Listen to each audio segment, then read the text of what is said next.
A sandwich for a time traveller. I have worked at this sandwich joint for over 1.5 years. We run a tight-knit crew. I am a good employee, in good standing with the owner and manager, and I am a little bit of the night crew manager myself. The restaurant itself is very slow, as we tend to receive maybe 20 to 30 customers within my entire 6 to 7 hour closing shift. This means that I naturally tend to start conversations with customers. I like to figure out where people work their day jobs, where they went to college, how their lives are, and all that stuff. You could say I get personal, but hey, people like it when you're not just a robotic employee. I even met a dude who went to Berkeley Law School, and he told me a lot about life and school and all of that. But that's neither here nor there. Anyway, I like to talk to people. It gets me through the days, you know. I even have a little arsenal of conversation progression. Just headed home after a long day's work, huh? Nice, where do you work at? Oh, that sounds cool. Did you need a degree for that? Oh nice, where'd you go to college? Did you like it there? Most conversations are extended versions of that, and it usually gets interesting hearing stories about such diverse backgrounds. About a week or so ago, a man came in. I would say in his early 30s, dark hair, dark features, sweatpants, a Nike sweatshirt and hood up. It was late at night, say 9:30ish, and I was ready to close this bad boy up and get home, but had another half hour to kill. So I said, screw it, let's start a conversation with this guy. Maybe his dad is a congressman or something cool, or maybe I'll learn something from him. He wouldn't meet my direct eye line. He wouldn't talk to me by looking above or between my eyes. He kept his left hand tucked into the back of his pants waistline. I realise that sentence is a bit hard to visualise, but the best visual I can give is when people tuck a gun on the back of their pants. It was like he was clutching a gun. He kept his hand there the entire time. He was looking nervous and reluctant, as most people who commit robberies do. But as the sandwich making process progressed, I was becoming more and more sure that I was about to be robbed. He asked for a ham sandwich on white bread. The way we lathe ham is pretty formulaic, but due to his creepy demeanour, I was admittingly feeling nervous. The 8 slices of ham ended up being folded over at different ratios, laid on top of each other sloppily, and did not look too appetizing for a sandwich. The man asked for Swiss cheese. The formula calls for 4 slices, and as I always do, I picked up a stack of the triangular cut cheese and fanned it out in such a way where I can grab 4 and throw the rest back into the pile. I lay the cheese in less than an orderly fashion, and the sandwich is still clearly missing its picture perfectness that you see on TV. These details may seem irrelevant, but I just want you to know the gist of it, and you'll see why.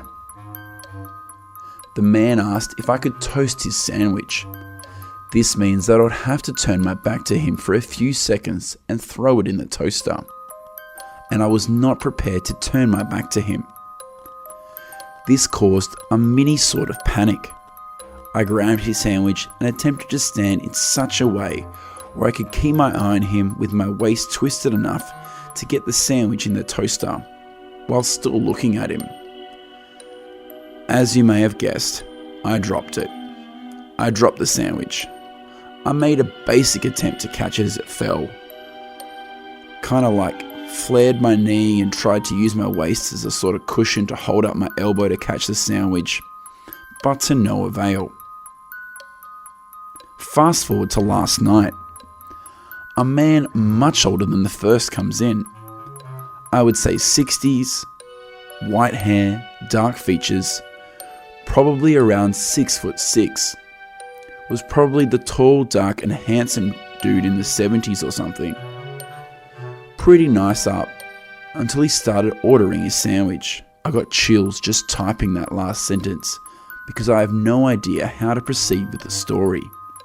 It just gets unsettling for me. He ended up asking for white bread. I started to carry on my casual conversation. "How's your night going, sir? Just getting off work?" The man answered with a stern affirmation and offered no other information.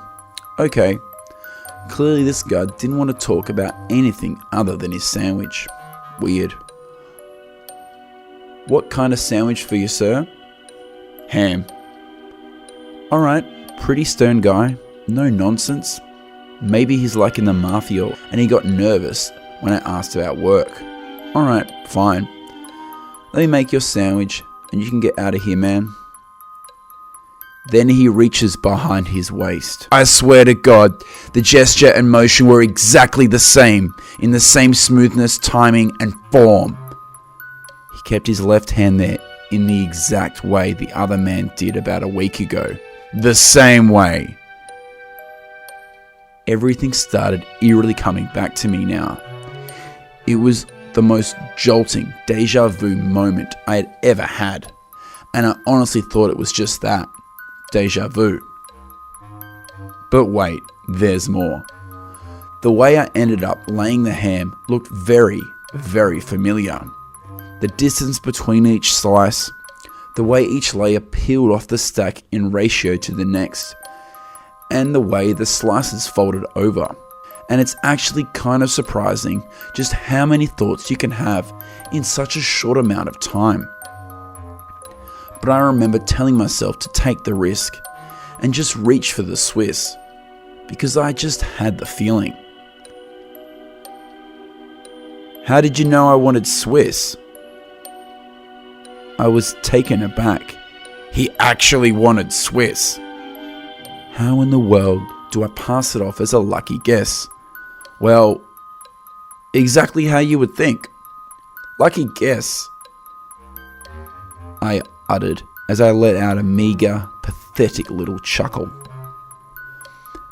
The man proceeded to say the most spine-chilling thing that I had ever heard. I always see variations of the quote chill down my spine, and I have never really experienced that. The man looks at me as I told him I knew the winning lottery number for the next win. Very inquisitive look, very, very strong sense of passion in his words when he said this to me. "No, seems like you've done this before." He just called out my deja vu. He just confirmed to me that he was aware of my deja vu.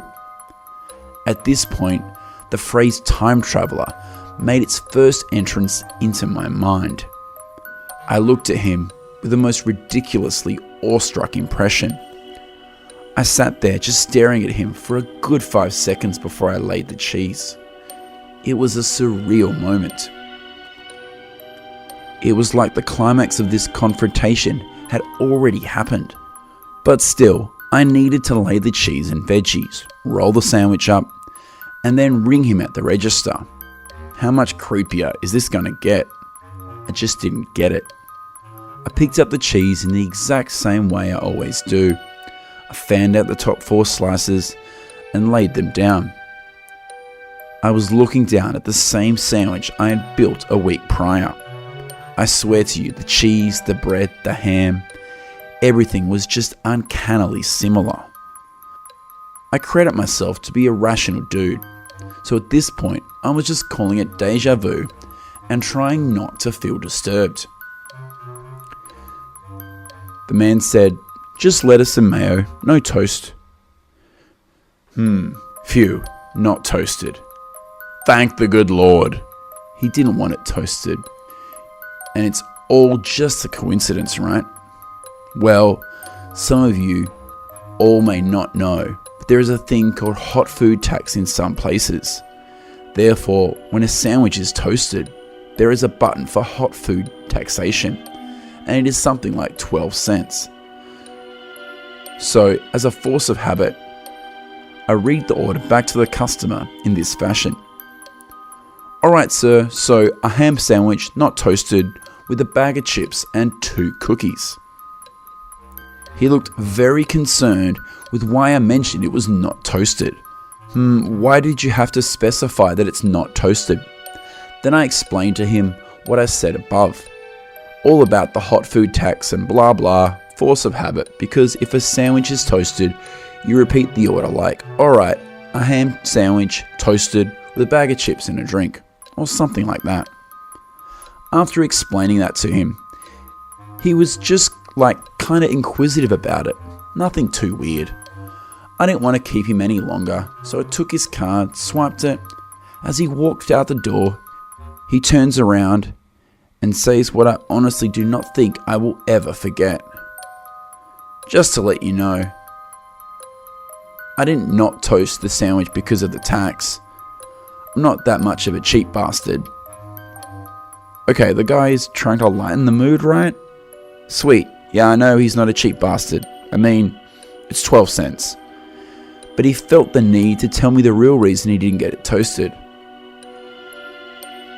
"I just didn't want you to drop it." And just like that, he was gone. This was, without a doubt, the most spine-chilling thing I have ever experienced. I explained the whole thing to my father when he came up with the idea that these 2 men were probably father and son, and I am making up the rest of the details in my head. Impossible. Do you know why? The man who owns the restaurant I work at owns another one. Just one other, halfway across town. When Guy 1 came in, I was at the store that was about 8 miles away from the store that Guy 2 came in. The realistic chances of these 2 men knowing each other and tracking me down, finding me across town, I and 3 other employees, the manager of both stores, the morning shift leader, and my counterpart, the co-night shift manager, are the only 4 employees that jump between the 2 stores. The chances of this being a methodically planned prank is absolutely outrageous. A white SUV. When I was young, I'd say 8 to 11ish, my sister, who is 7 years older, would babysit me when my parents were out. At the time, she smoked a lot, and my parents made her smoke outside, of course. So I'd follow her outside into the carport, which faced the street, and play around, annoy her and such. One day, my sister notices a car at the end of the driveway, just sitting on the road. It's a white SUV. I believe it to be a mid-90s Bravado. Bravada? I'm not sure. The bike rack on top. It has the most tinted windows I have ever seen. You could not see inside it from the side. It sat there until she went inside. Then it would drive to the end of the road and sit in the church parking lot and wait. Wait until she'd come out again for another smoke, and it would repeat this. It was odd, but my sister is a brave lady, and she just kind of ignored it. That is, until the next day when my parents were out again, and it showed up again. It would sit at the end of the driveway and just watch. I don't know what the driver was doing, but he was watching my sister. If I didn't go out, I'd watch from the front window, and it would just sit there and watch my sister. She told my father, who was a sheriff deputy at the time, and he called the cops and made a complaint. They showed up, looked around, but the SUV was nowhere to be seen. Months went by, and nothing. Then one day, a good 9 months after this had all started, and 4-ish since the last sighting, it was back. It became a regular occurrence. Another day, my sister was outside doing her nasty habit, and sure enough, here it comes. This time we were alone as usual, and she decides she's had enough. She tells me to stay in the carport, and she's going to confront them. She starts walking towards the SUV, and halfway down the driveway, she would later remark to us, "I felt utter terror, like I knew if I went any further, I was dead. I was paralyzed by pure fear." She turned around and went inside. Finally, the family car was in the shop for some kind of issue. So we were all stuck home for a night and had to get delivery, etc., while my parents are home. My sister goes outside to smoke. I go outside with her, and eventually the SUV shows up. She tells me to run inside and tell my father, and I do.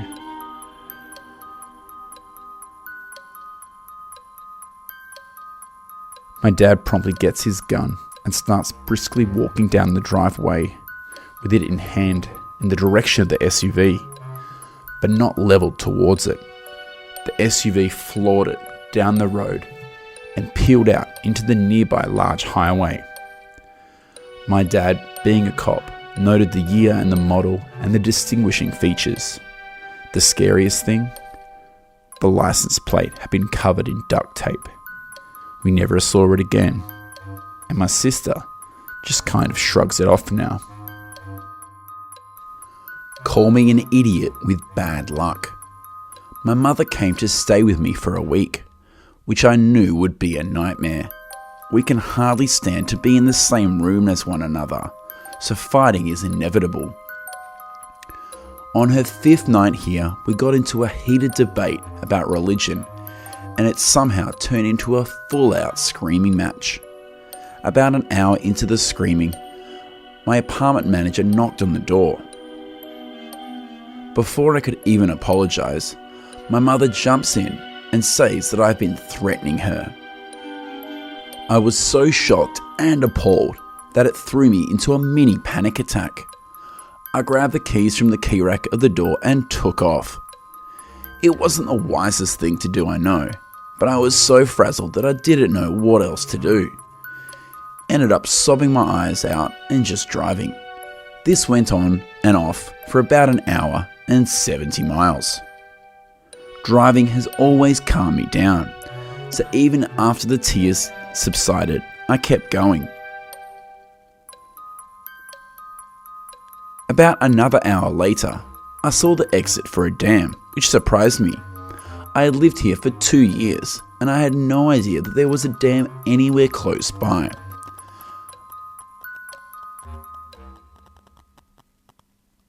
I decided to go have a look.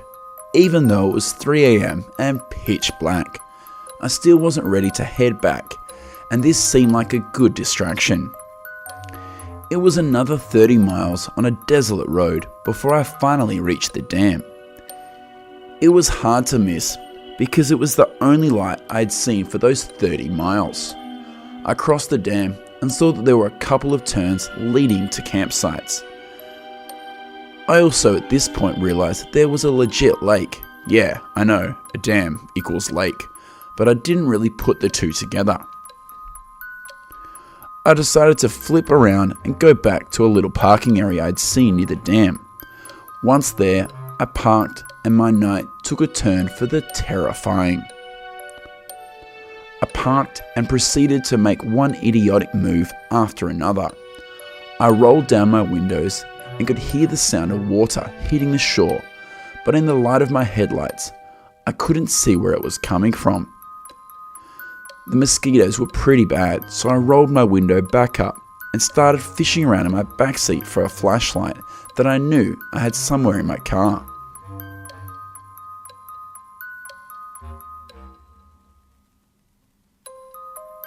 Then I remembered that I had it in the trunk. I popped the trunk, turned off my car, opened the door, stepped out, closed the door, got the flashlight, closed the trunk, went back to the door, and it was locked. My doors unlock when you open them, so I've no idea how the door became locked again. But it was, and like the moron I am, I still had the key in the ignition. I knew the door should have remained unlocked, so I hadn't really been thinking about taking the key. Instantly tears started to well up because I knew I hadn't even bothered taking my phone with me.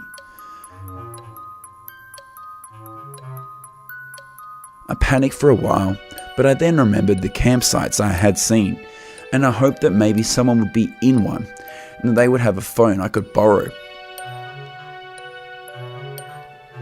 I started walking and fretting about waking up some poor stranger in the middle of the night, but I didn't see any other options. Each campsite I came to was completely empty. I think I checked 15 or so before I started to get nervous about how far I was wandering from my car. I think I had to have walked about a mile or so, and on the walk back, my battery started to fade on the flashlight. I was only about halfway back, and my panic reached a whole new level. For whatever reason, the parking area and my car seemed like a safe haven, and I started sprinting.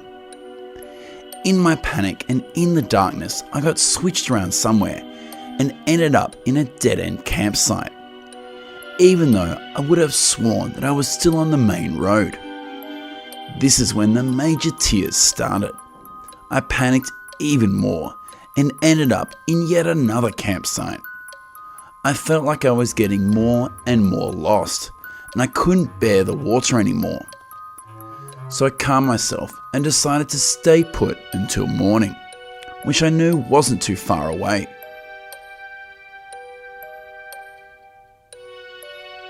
I sat down, wrapped my arms around my legs, and proceeded to try rocking myself into calmness. It worked pretty well, till I saw him. I had one eye closed as I rocked, but then I heard a dull footstep. I looked up, obviously startled, and saw him standing only a few feet away. He was massive, probably about 6'4", and had a large but not fat build, like a football player or something. It's amazing that I hadn't heard him approaching sooner, or smelled him. For a second, all I could do was stare in horror and gasp out incomprehensible words. Then I screamed, and it only took him a second to cross the distance between us, but I didn't even have time to properly get up before he had his hand around my throat, choking me. For reference, I'm not particularly big, 5'3", 132 pounds, not skinny, but not fat either. To him, I was nothing more than a little rag doll. I wasn't even sure of what was happening, but I was being jerked around by the neck and arm. His hands were huge, and every place he grasped and pulled felt like it would snap something. When the movement stopped, I was in his lap, with my head pressed against his chest, and one of his legs partially crossed over me. He was half cradling me, half grappling me. I was too dazed to make a sound, but when I tried, his hand would tighten over my throat again. I went still for a few moments, but then I felt his tongue against my throat. He smelled rancid, like beer or something decomposing. I struggled to get free again, but this time he pinched my esophagus between his thumb and forefinger. It was light at first, but then he started increasing the pressure. By the time he was done, I felt like I was going to pass out. I don't want to go into too much detail because the memory is still hard to revisit, but he went back to licking, groping and kissing. It was traumatizing, but he never went for anything more intimate. I gave up on trying to scream or get away, but he would still occasionally choke me. I sat there and simply sobbed. Then, possibly even more disturbing, he started to hum and rock me. I'm not sure why this part bothered me so much, but it did. His voice seemed higher than it should be, and his hum was rather nasally. I don't know how to describe it. Then, just as his humming was becoming almost frantic sounding, I saw headlights and he stopped. Somewhere in the distance, it looked as if a car was heading our way. He also saw it, and I felt panic well up inside of me. Worried he would try to drag me off somewhere, but he didn't. He simply let me go, stood up, and walked the opposite way into the trees. Without him supporting me, I fell back slightly and watched him walk off. The sun wasn't up fully yet, but there was still enough light to make out more of him than I had been able to see before. He looked as bad as he smelled. Dirty, saggy jeans, a white hoodie that was so stained that it looked brownish grey, and medium-length brown matted hair. I didn't see his face at all because he had kept my eyes shut for the entire time he had me. I could hear the car getting closer and I stood up. About 30 feet away was my flashlight and where I had been sitting, and I realised how far he had taken me while he could have pulled me around like a doll.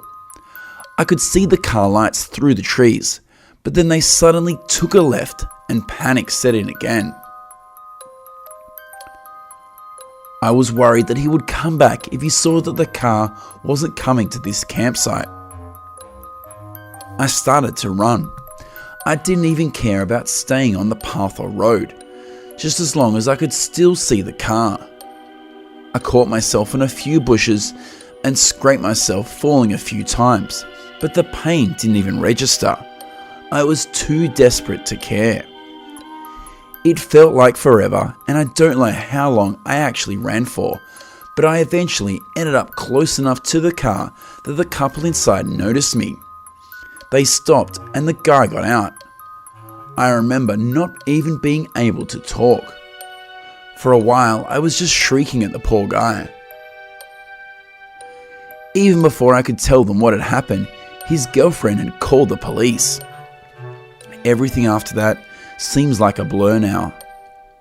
The couple drove to the parking area, as told to do by the cops, just in case the man was still around. The sheriff's department showed up, took my statement, took me to the nearest station, asked for another statement, checked me for evidence, called my mother, and contacted the fire department to break into my car for me. Just as my mum and friend arrived at the station, a sheriff's car pulled up, and in the back seat was the man. I was promptly pulled back inside and asked to make a positive identification. It wasn't like the movies though. They literally just brought him up to me and asked, "This him?" Now, this part still leaves me extremely emotionally confused, but it is what it is. As I looked up at him, he wouldn't meet my eyes. He looked ashamed, confused, and oddly vulnerable. And then his eyes started to tear up. I knew something had to be wrong with him mentally, and in a weird way, I actually felt some sympathy for him.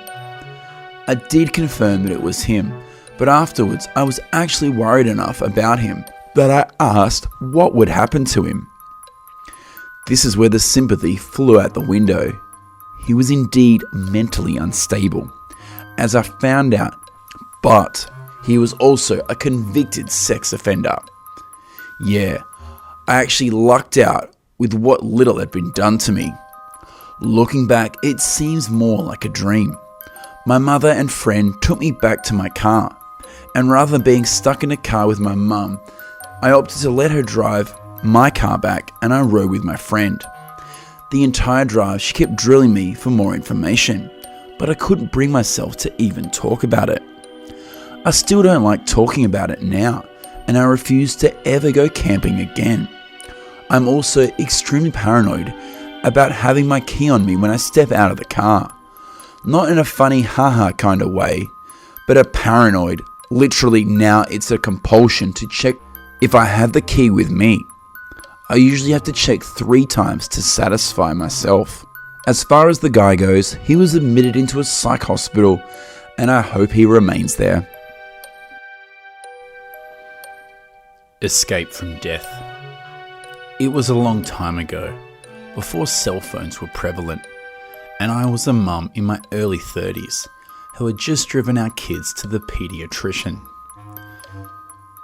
The Macon, Georgia doctor's office was an hour away from our home, and I was just taking the two youngest of my three, then ages 1 and 3 years old, to our scheduled appointment. Because we lived so far away, their office always gave us the last two appointments of the day, and we were always grateful. The doctor had just built a new building off of a fresh spur of the highway, so the location was quite isolated in every direction, but a very nice facility compared to his old spot by the hospital there. His new building was also pretty far back on the new lot, and my car, a black Jeep Cherokee we had owned for 2 years, was one of the only 4 or 5 cars in the parking lot when we arrived. I parked near the front door, removed the kids from their car seats, and for the next hour or so we waited, then saw the doctor, paid, and finally exited back outside. Mine was the only car left in the lot as I loaded the children in their car seats for our trip home. But as the receptionist locked the front glass doors, my car somehow wouldn't start when I turned the key. There was just an odd clicking noise. Gathering the children once again, I knocked on the door until someone allowed us back in and asked to borrow their phone to call a nearby garage for service. I found one in the phone book and the man said that he would come, but that he might be a bit, so I told him my location, left to go back out to the car, rolled down all the windows and loaded the children back into their seats once more as we waited. Soon we watched as all the lights were turned out in the building again and everyone left, their cars departing one by one from behind the building somewhere, leaving us now completely alone in the parking lot. As it was still light, I spent a lot of that time trying to tend to the children, digging through our car for snacks and a bottle, making sure that they weren't getting too hot, etc. Although the service station attendant said that it was probably going to be quite a while, I was pleasantly surprised when a truck pulled into the empty parking lot pretty soon, and a man got out of his pickup, smiled and nodded to me, and said he was going to raise the hood. He was a middle-aged man and a bit scruffy, but quite frankly, many gas station attendants sometimes looked that way, especially at the end of the day, and I was grateful when he began doing something under the hood almost immediately. I sat down again in the driver's seat with the door open, waiting for him to tell me to try the engine. But he seemed to be taking a long time checking the connections, and I longed for him to just grab jumper cables, yet he never did. Without getting out of the car, I asked him what he thought was wrong, and he said, "Oh, it's just a loose wire, not the battery," and continued whatever he was doing. I couldn't see his face at all from where I was sitting, but his hands were slightly visible through that long horizontal slit between the windshield and the raised hood as we waited. More than once, he said that it was merely a loose wire, and if I would just come up here real quick, he would show me which one it was, so it would never happen again.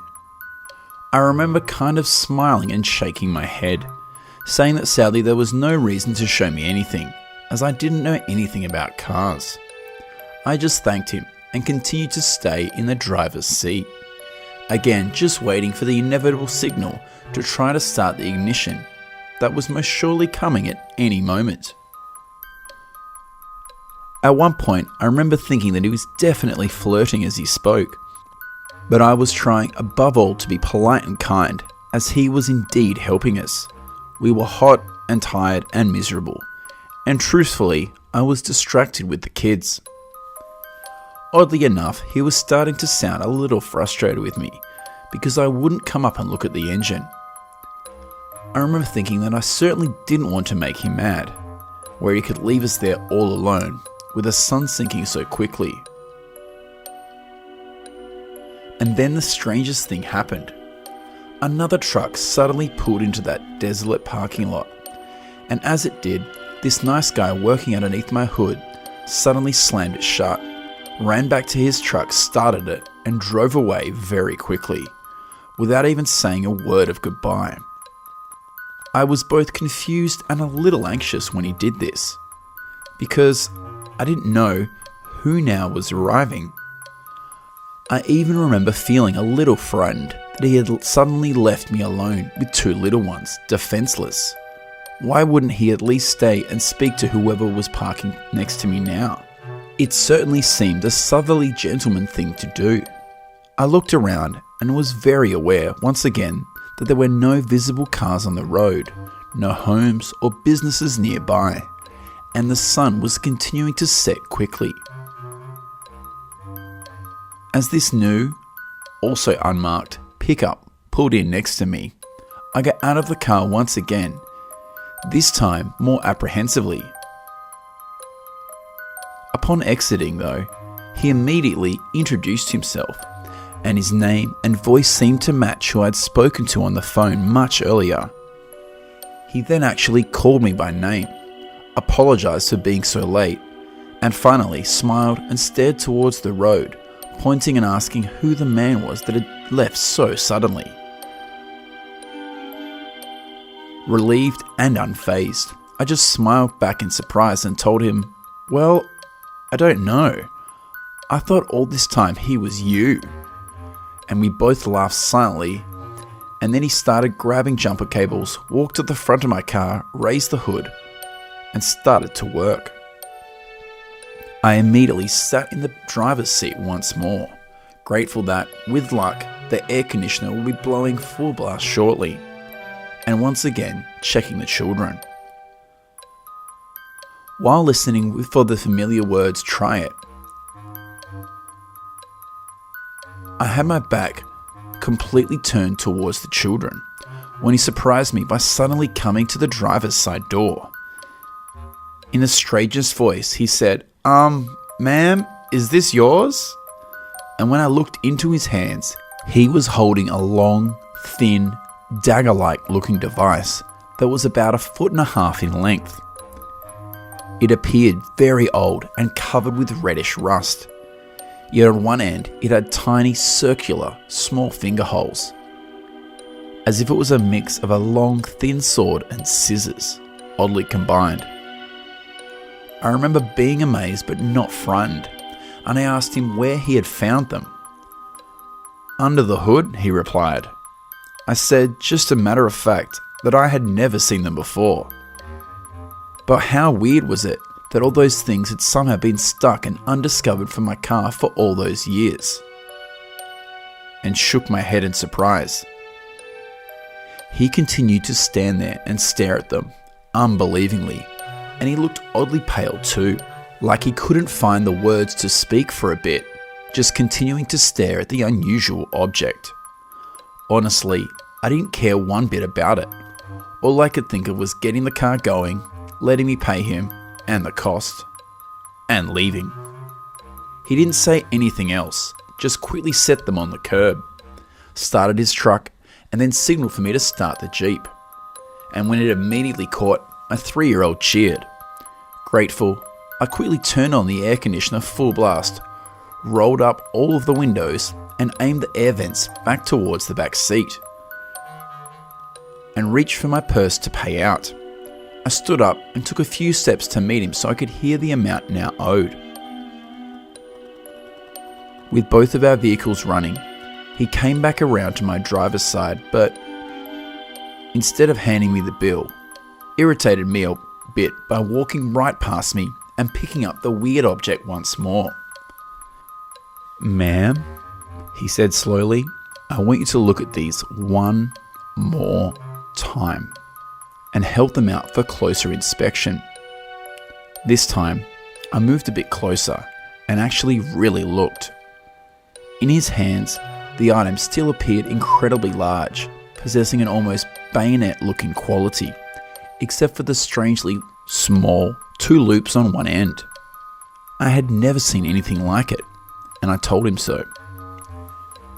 As he held it, he spoke quietly and slowly to me, as if trying desperately to make me understand something that was somehow still going over my head. "These weren't hidden somewhere in the engine, ma'am. They hadn't been there very long at all, because they were sitting right on top. They must have just been put there. I shook my head, no, and half smiled as I said, but they're probably obviously very old and rusty. To which he pointed more closely and replied, yeah, but see how sharp they are? These look like they've just been sharpened. And when I looked down, he was right. The long, skinny, dagger-like shape was unusual, but by far the oddest quality was just how sharp it appeared to be. The edges at the tip where the rust had been removed were gleaming silver. As I paid him, his final words to me were, "Ma'am, I don't know what was about to happen here, but I'm really glad I pulled up when I did." He quietly thanked me when taking the payment, told me that I probably needed to call the police when I got home, and then asked me where I wanted the item. I didn't want to touch it, didn't want to take it at all, but I released the back window so he could place it inside. We both left the lot together, him turning one way, me turning the other, towards the small winding highway that would lead home, still an hour away. I did indeed contact the Macon police the moment that we arrived home, and I got the children inside safely. But although they listened politely, they declined when I offered to bring the scissor thing to them later.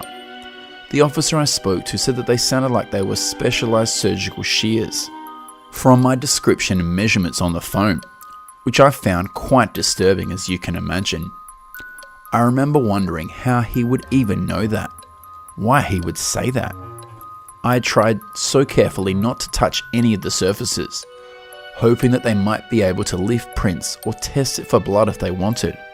But the story seemed to bore him a bit, and he didn't seem interested. His attitude insinuated that, as there was no longer an emergency, it was of no importance now. At the very end of the call, as if to wind things up, he did say it sounded as if I was very lucky, and that I might want to keep hold of the shears for a few days, just in case someone from his office got back to me later. But that was it. I wrapped them carefully in newspaper and placed them in the brick storage unit behind our house. And there they remained for several more years, untouched, until we moved away, and I finally, not wanting to bring them across several states, reluctantly threw them in the trash. Around that time though, if you look through old news reports, women were going missing all over Georgia. Some of the bodies were eventually found, but others remain missing to this day.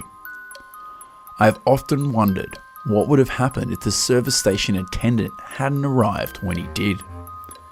If my children would still have a mother, if I would still have had my son and daughter, if I would have missed all these years with them. I guess I'll never know, but I learned something very important about myself that day. I'd always felt that I was pretty aware of my surroundings, pretty good at reading people and staying safe. But because I was exhausted and tired and hot and stranded in a different city, my common sense and intelligence simply left me for a bit and wasn't working at that time. Many of my friends and family still think that our car trouble that day and my lack of awareness could have easily cost us our lives. I cannot be home alone. In my neighbourhood, we had a few burglaries. I work from home, and I am usually home alone with my son. We live near a busy mall, and our neighbourhood, even though it's in a pretty good area, is close to a highway and has 3 ungated entrances, so it makes it easy for people to break in, steal, and get out before the police come.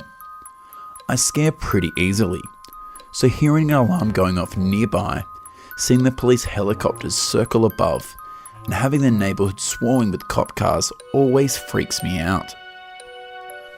We had a spree of guys going into unlocked cars and stealing stuff. I mention this because there were 25 cars they were able to get into. Our area is the kind where you can leave your door open and usually nothing happens. At this point, it has been petty theft. Nothing major has been stolen and no one has been hurt. So for the next few months, everyone is pissed, and we all feel really violated by what has been happening. Homeowners meetings are packed and everyone wants to put a stop to crime going on in our neighbourhood. It is soon revealed our rental property in the hood was the home to a drug dealer who was dealing more than just weed. He was selling hardcore stuff, and it was thought that a lot of the crime stemmed from that house. They had undercover cop cars parked throughout the neighbourhood, waiting to make a bust. Up until this point, it was pretty scary, but from a faraway viewpoint. Also at this point, no one was getting hurt, at least not physically. Our neighbourhood watch sent information to make sure alarms are on, windows and doors are locked, and if a car is in the driveway, more than likely burglars will skip your home. Just lock your car doors. Since I work from home, my car is always in the driveway. One afternoon in April, my son and I were on a walk. It was a nice day, and about 2 blocks from our house the cop cars came rushing in. I was told to get back to my house as soon as possible. An officer actually escorted us to our door and let me know to lock all my doors. There are 3 armed assailants on the run between my street and the next. They broke into 2 houses. In one, a woman was alone and the 3 men raped her, tied her up and left her. They broke into a second home and they pistol whipped a man that was home. The next week, a woman was nearly kidnapped on a 6 a.m. run from my street. The fear was real at this point. Going out alone during the day or night wasn't happening. None of these criminals were caught. But then things died down. Usually every couple of days there was a break-in. There was nothing after this in early April. In late May, I had to take my car into the dealership for some work. I was left without a car for 2 days.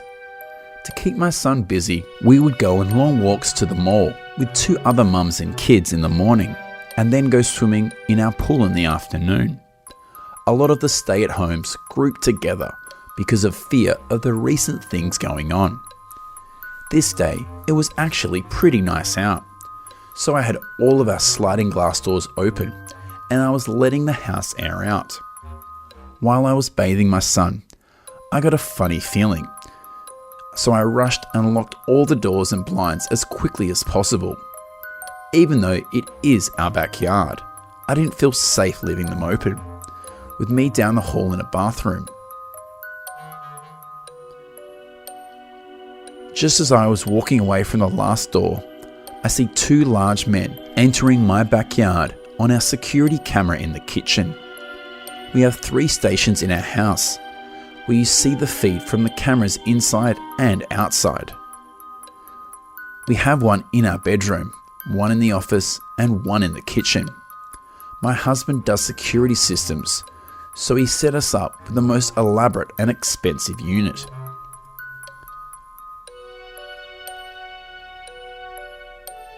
We had 2 padlocks on the gate, so I was pretty freaked out they were able to get in. These men are big guys, at least 6 feet and around 220 pounds, give or take. I'm 5'3" and 140 pounds. I'm not a tiny girl, but I would be no match for these guys.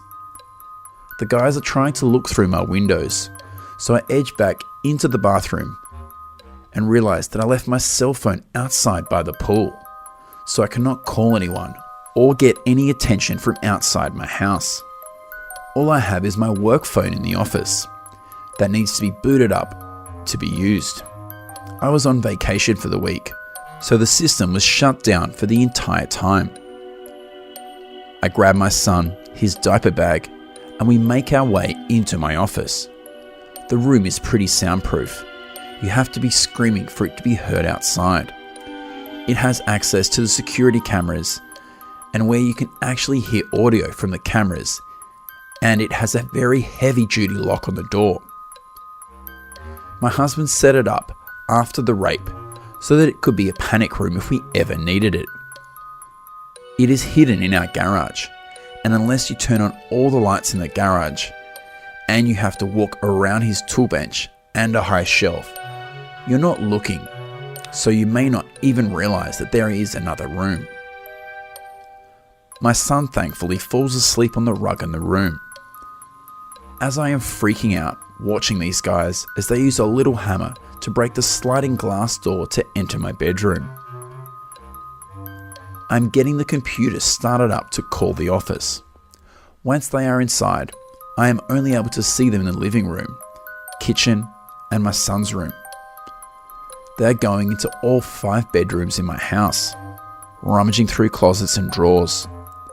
The larger of the 2 men walks into the living room. He has my cell phone in his hands and literally looks at the camera in the living room and waves with my phone in his hand. Then he opens his bag, pulls out a knife, rope, and duct tape, and what I later found out was condoms. He then says, "Hey pretty mummy, where are you hiding? We want to have some fun with you."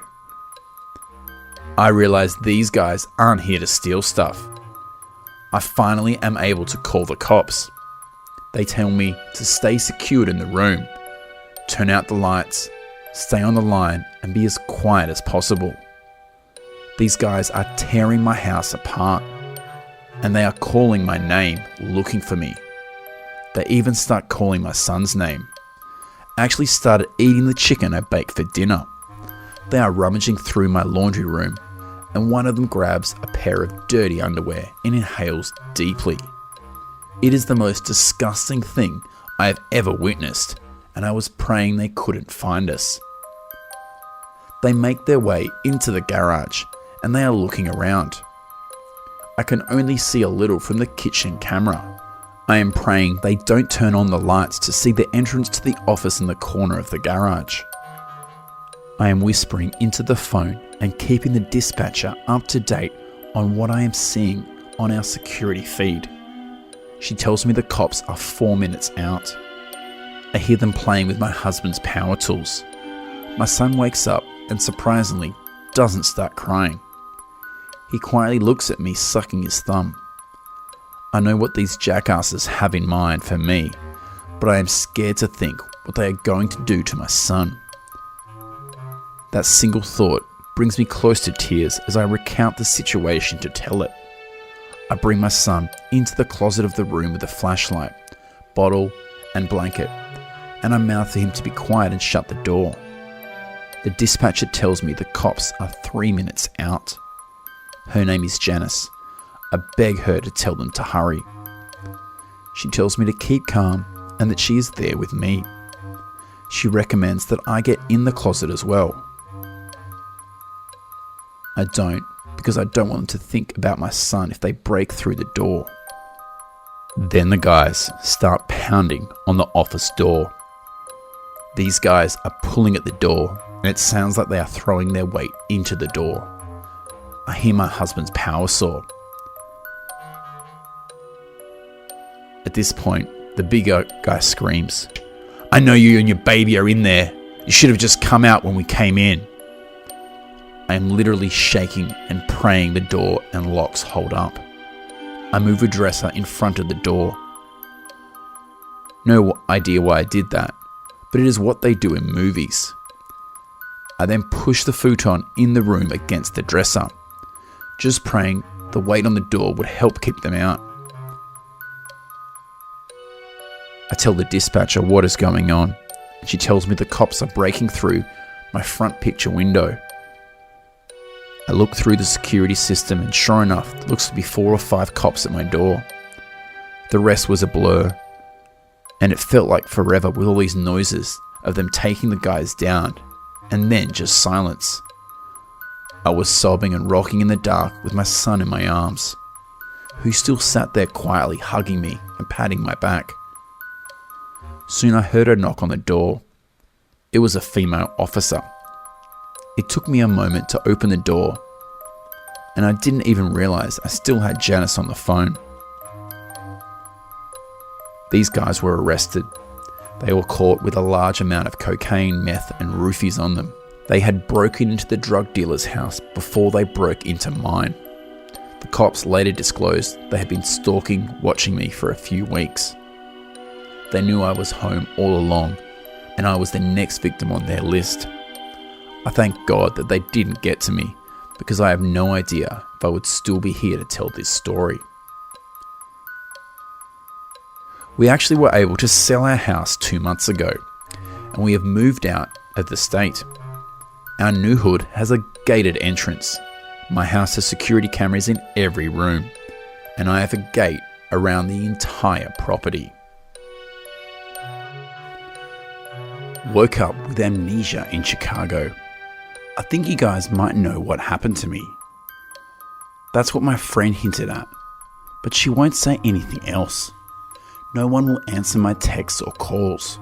Yesterday, I woke up in a hotel room in Chicago, but I have no idea how I got there.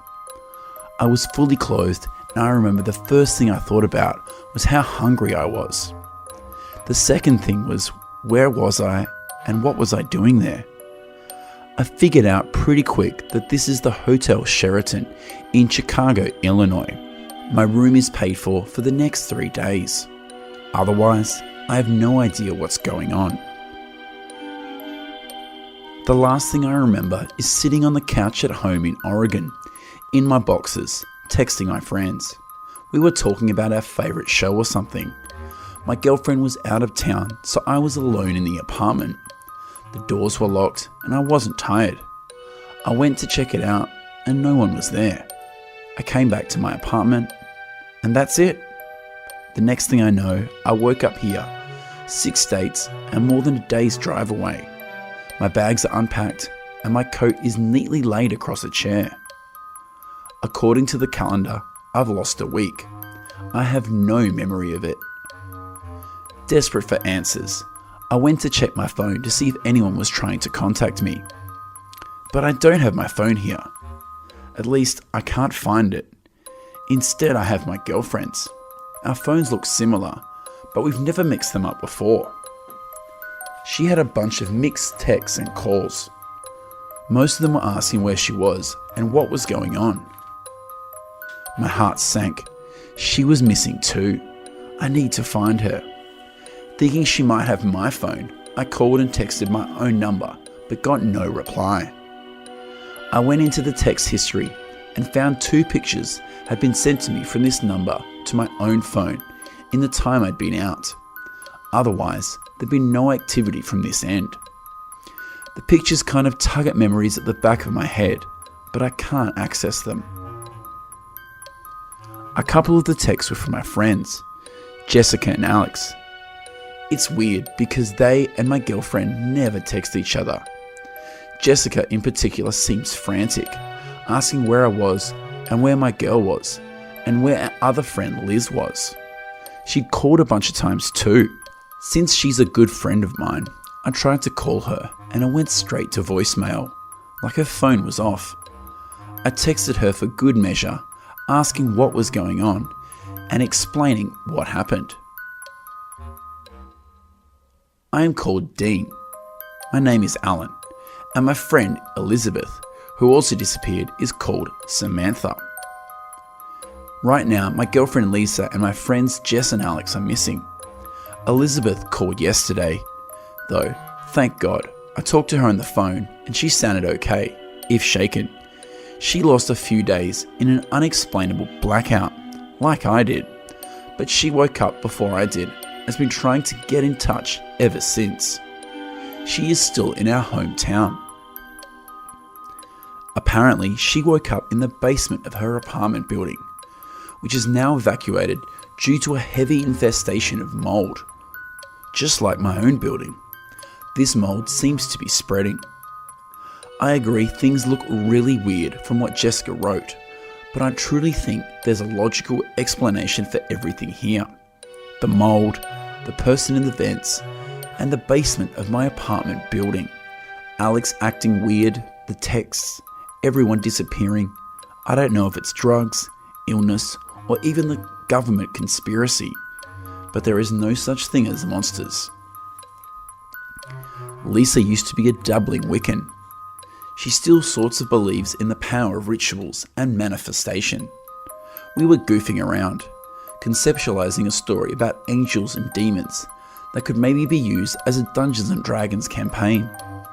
She pulled out her old book of shadows from high school, ripped out the pages, and looked up a notion on the internet. It was just something like, "We summon you, we welcome you, we invoke you." According to your comments, we're not very good at a notion, which makes sense, as we researched it for all of 5 minutes. Then she wanted to try it. She said it would be fun. I was humoring her because I'd fought with her about bills earlier. We found some chart of demon symbols online and picked Hismael the Acquirer because he sounded like he could acquire stuff for you. Her friend is a Satanist. He told us Hismael was a pretty chill dude. Lisa drew a satanic summoning circle on a piece of poster board and wrote our names as 1 and 2 in a notion in the journal. I added Jess and Liz as 3 and 4. We were supposed to be the targets of Hismael's generosity. So we sat on our bed with candles and incense and chanted the invocation 3 times. No response. I couldn't stop laughing when Lisa told me she felt something in the room with us. I blew out the candles, got up and went to the kitchen to get a beer. I'm not sure when Lisa ripped the other pages out of the journal or wrote, "I am not sorry," but I assume she did so shortly before she left for Chicago. I don't think she made it to Illinois. I called the friend she was supposed to meet, and she said Lisa had texted her cancelling the plans a day before I saw her leave. I saw her leave though, that's the thing. Bags packed and everything. Big smile, all excited to go. I waved from bed, still half asleep, and said I love you. I haven't heard from her since. She must have left her phone, and I must have taken it. I took a plane home to Oregon today. I found my wallet in my jacket, with all my credit cards. The card used to book my room was my own, but other than that, there were no charges this week. No money spent on food or tourist activities or anything. I talked to the guy at the front desk, and he says he remembered checking me in. I know this is going to sound weird, I told him, but what was I like when I checked in? He gave me an odd look, so I shrugged. Project for school. Tired, he replied. You didn't say much. Just asked for a room and shuffled away when you got your key. He thought for a second. You were smiling the whole time, but you didn't sound happy. Okay, so there doesn't seem to be any leads there. It started to get really weird when I left the hotel. On my way out to catch a cab to the airport, I was grabbed firmly around the upper arm.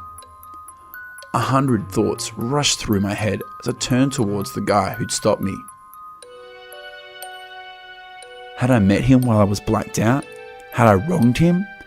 Was he a cop or some kind of security guard? For some reason I can't remember. My immediate reaction was guilt. Perhaps because I can't remember. This guy was tall, broad-shouldered, and he looked like a goth or maybe a metalhead. I don't know what to call the style. He had on those big black buckled boots, grey jeans tucked in, and a long brown trench coat. His hair was black and long, down past his shoulders, half-heartedly formed into dreadlocks. It looked like he'd dyed some strands into different colours too, blue, purple and green. His skin was pale and he wore eyeliner and black lipstick. He wasn't ugly, just weird looking, kind of a big tall guy. I'm describing him because I'm wondering if he's one of your guys, or if he matches the description of anyone you know. He stared at me for a long moment, searching my eyes, then seemed satisfied and let go of my arm. I jerked away from him. "Listen," he said in a deep voice, too quick for me to interject. "We can't talk long. You might still be contagious. I know what's going on with you, and I know you're going back. But if you get near the mold, wear a gas mask and don't breathe in the spores. Don't touch it, and don't let any of the others near you. I cured you once, but it can take you again. It's not like the antidote grows on trees. Carry this everywhere." He stuffed a little black satchel into my hand. "Email me if you have questions. I'll answer what I can." He handed me a piece of paper this time. "Be careful." And he slipped out of sight in the afternoon crowd. I followed him for a second, yelling, "Hey!" but lost sight of him quickly. The comment about the mold had really sent me reeling. I was still recovering from the shock. It all happened so fast. I wondered if he'd handed me drugs or something, if I was about to be tackled by the cops. But then I opened up the little satchel and found, of all things, dried lavender inside.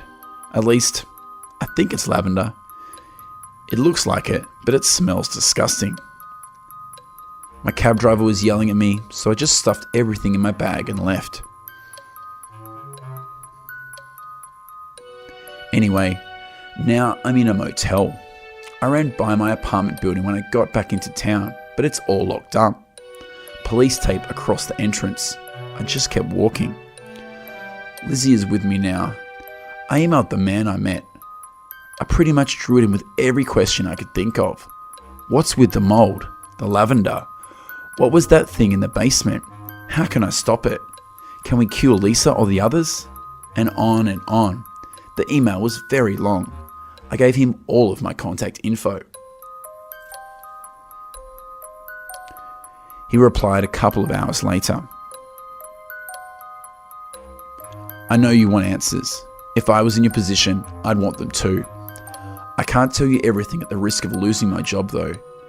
The anonymity of the internet allows us to communicate, but I will not call the phone number you gave me, and it is probable that we will never see each other again, as long as you keep your nose out of trouble. So bearing all of this in mind, I will answer what I can. We are a group of people who solve problems like the one you are experiencing. Among other things, my organisation has been keeping tabs on the mold phenomenon since its first documented appearance in 1788. That's all I will say about my organisation. You may not want to believe it, but sometimes mumbo jumbo, as you refer to it. We found that lavender works well and is very cheap and easy to find.